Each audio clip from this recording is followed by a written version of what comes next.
दावे धरे के धरे रह गए। अहम शाहरा नेशनल हाईवे मलीर खंडरात में तब्दील, सड़क पर सीवरेज का पानी और गहरे गड्ढे गाड़ियों के लिए रुकावट बन गए। शहरी काला बोट से मलीर मंदिर तक मिनटों का सफर घंटों में तय करने पर मजबूर। काला बोट से मलीर मंदिर तक सुबह और शाम के औकात में घंटों तक ट्रैफिक जाम होना मामूल बन गया। वजीर आला सिंध का टूटी फूटी सड़कों की मरम्मत करने के अहकामात हवा में उड़ गए। साईं सरकार ख्वाबे गफलत में और शहरी अजियत का शिकार। गहरे गड्ढों में रक्षा कार्य फंसना मामूल बन गया है।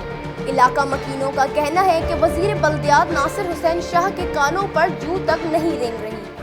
5-6 महीने हो गए यहाँ पे इतना सा काम है, आधे घंटे का काम है। आधी रात को ही काम करें, सुबह ठीक हो जाएगा। सुबह काम नहीं करें, सुबह ट्रैफिक को प्रॉब्लम होती है यहाँ पे। आप लोगों को एहसास नहीं है बाहर के मुल्कों में क्या होता है, यहाँ क्या होता है।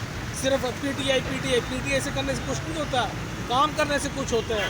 वो मेयर उसको बोलते हैं, वो सुबाई को बोलता है, वो सईद गनी को बोलते हैं। आधे घंटे का काम है, मुश्किल से आधे घंटे का। रात को काम करें, सुबह ठीक हो जाएगा। सुबह ट्रैफिक सही चलेगी। सुबह काम कर रहे होते हैं, सुबह ट्रैफिक एम्बुलेंस जा रही है, किसी को इमरजेंसी है, कोई काम सही नहीं कर रहे हैं। फायदा नहीं है कोई काम करने का, अपनी सियासत चमकाने का बिल्कुल कोई फायदा नहीं है। चंद रोज कबल वजीर आला सिंध ने भी मुतासरा शहरा का मुआयना किया था। वाटर बोर्ड हुक्काम ने मुतासरा इलाके में सीवरेज नालों से बड़े पत्थर निकालने का दावा भी किया था।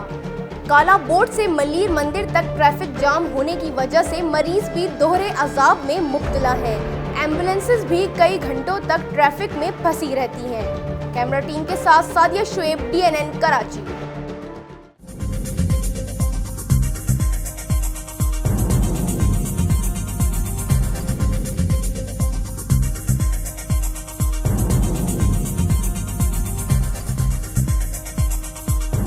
न्यूज़ से अपडेट रहने के लिए हमारे चैनल को सब्सक्राइब करें और बेल आइकन पर क्लिक करें।